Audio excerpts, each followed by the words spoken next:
Good morning, everyone. June 4th, 2020, and welcome to episode number 15 of the Project 2020 show.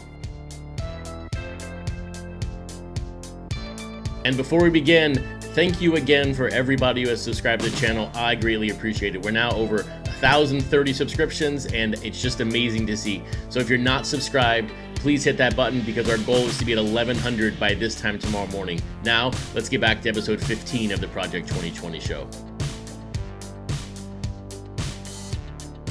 So here we are, Thursday morning. We just got Willie Mays and George Brett announced. I called them yin and yang. They both speak to people differently. The Keyshore is a great design. I do like the watercolor of Rochester East. I think it's watercolor. I'm not an art fan, or not an art connoisseur in a sense, so I don't know all about that. But I think it's watercolor. I think it's an interesting look to the Mays, and I like the cleanness of the Brett.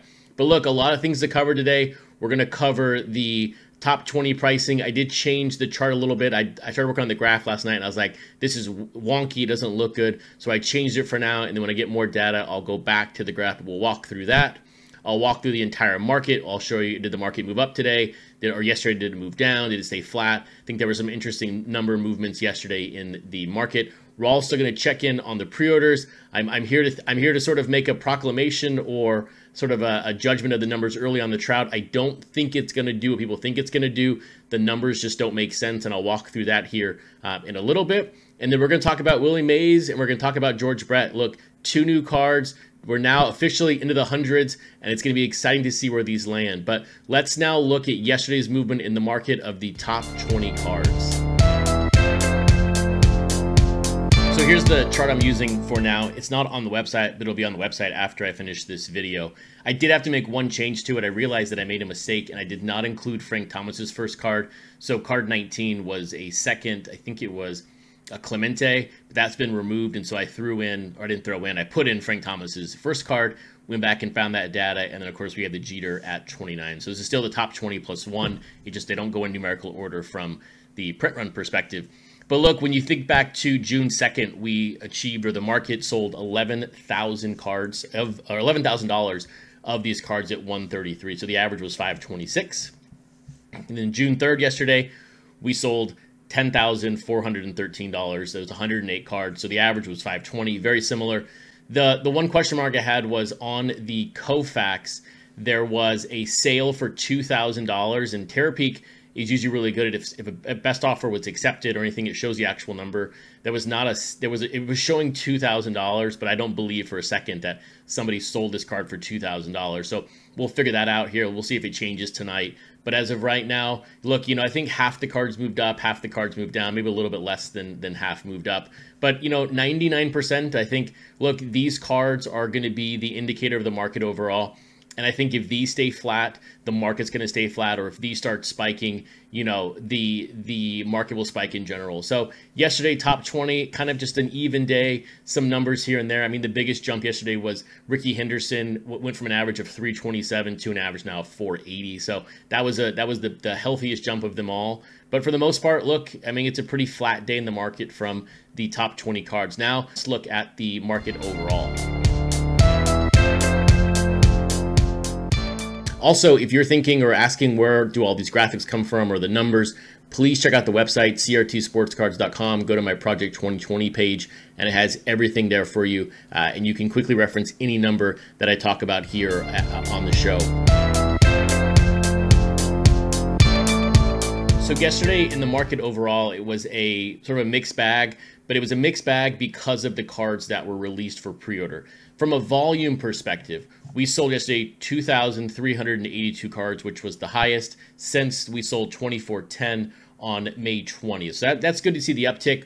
Now, of course, that was driven by the release of the Mike Trout 100. There's over 500 reservations on that card alone yesterday, so that's a big spike. I mean, but the good thing here is that when you look at the peak of that chart, so 69.92, that was the day Griffey was released. So these are polar opposite days almost from the perspective of what the print runs could be and the demand for these cards. So that was good to see that we didn't just all of a sudden spike to nearly 7,000 in one day.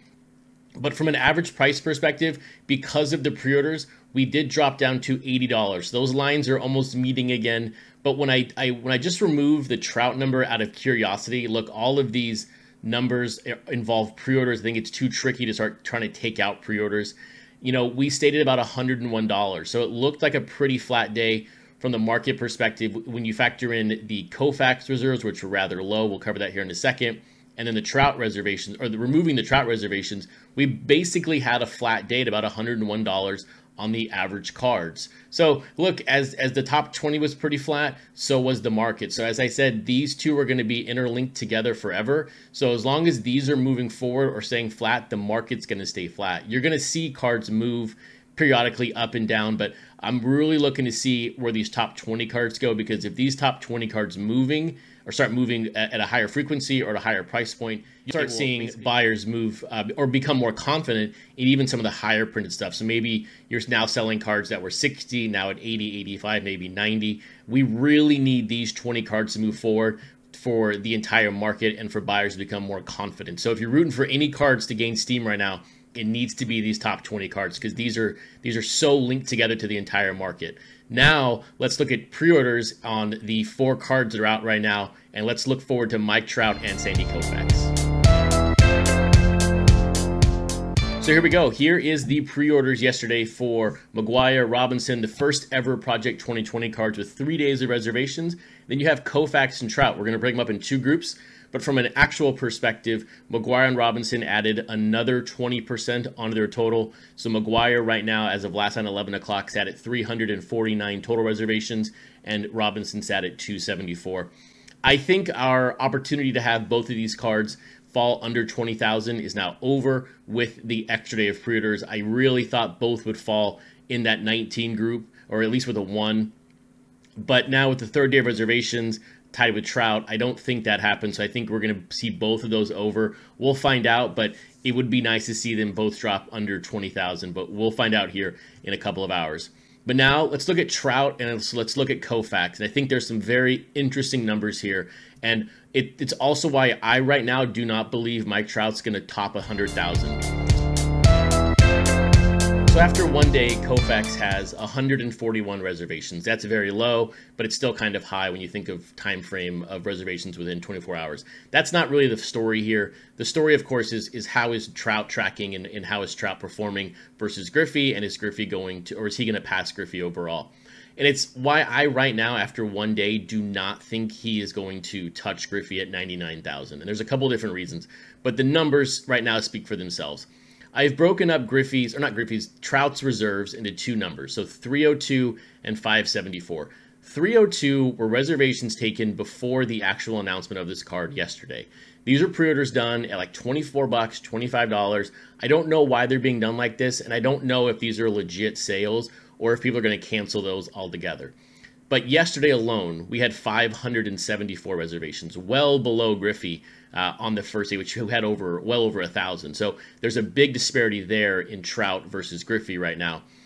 But if we just use our simple math and say, okay, look, 574, 302 are real. They're all going to be fulfilled. That's 874 reservations.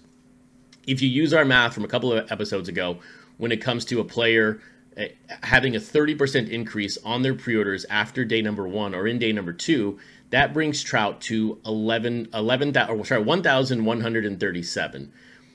If we use our basic math of 1.5% eBay penetration versus a Topps.com order, which is what we've been seeing last week when it comes to pre-orders versus overall print run, that takes us to just 76,000 Mike Trout copies. If we say, okay, Mike Trout is now going to only do 1% on eBay because of the autograph, that then takes him to 113,000 copies sold. But I don't know if we're going to see that drop from 1.5 to 1 just based on 10 copies of an autograph. I don't believe people who are hunting this autograph are going to go buy 30, 40, 50 copies of this card to maybe find an autograph. It's pointless. You're crushing the print run, and they're too smart with their money. If you're looking for a Mike Trout Project 2020 autograph, you're going to buy it on the secondary market. You're not going to go buy 50 lottery tickets to try to find this. It just doesn't make any sense. I think this autograph is going to increase maybe the 1x orders or the 2x orders. Maybe the person now who was going to buy one Koufax now buys a Trout, or maybe they buy 2 bundles to maybe see how it goes. But I don't think anyone on the large scale is purchasing these cards for the autograph. I think it's a gimmick, and I don't know if it's a legit driver of product. It's going to drive the small penny sales. It's not going to drive the $1,000 sales. So I feel confident right now that he is going to fall under Griffey. He's not going to be over 100,000, but we'll find out. We'll see. I could be way off here, but the numbers don't make sense from how they have worked out previously. Now, let's look at cards that got released today. So here is George Brett by Keith Shore. This is a very, very clean design of the card, and I love the mask on the background. I love the single fan looking over the fence. There's so many great things I like about this, and I think it really works for when you think of Brett's original rookie card and you think of this card with the color. But as we quickly look back at Keith Shore, look, we just had him last week with the Griffey, but Mattingly at 13, McGuire at 28, Gibson at 54, Revere at 72, and then Griffey, of course, at 89. Look, when you think of the artists with 5 cards or more, Keith Shore is the #1 printed artist on a per card average. Now, look, he is second round of Don C overall, but Don C only has 2 cards, and Shore has the help of the Griffey at 99,000. So I don't know if that's ever going to be topped, but he is #2 overall, and his Griffey is #1. So he is the cream of the crop right now when it comes to Project 2020 artists. But now, let's look at Brett, and let's look at his history real quick. This will be George Brett's 5th card overall. His first card was Gregory Siff, sold 1,227. Then his Mr. Cartoon was 43 with 2630. His Tyson Beck was 1992 printed, card number 55, and then Grotesque was card number 75 at 5638. When you look at Brett overall, he is the 2nd lowest printed athlete in this set so far.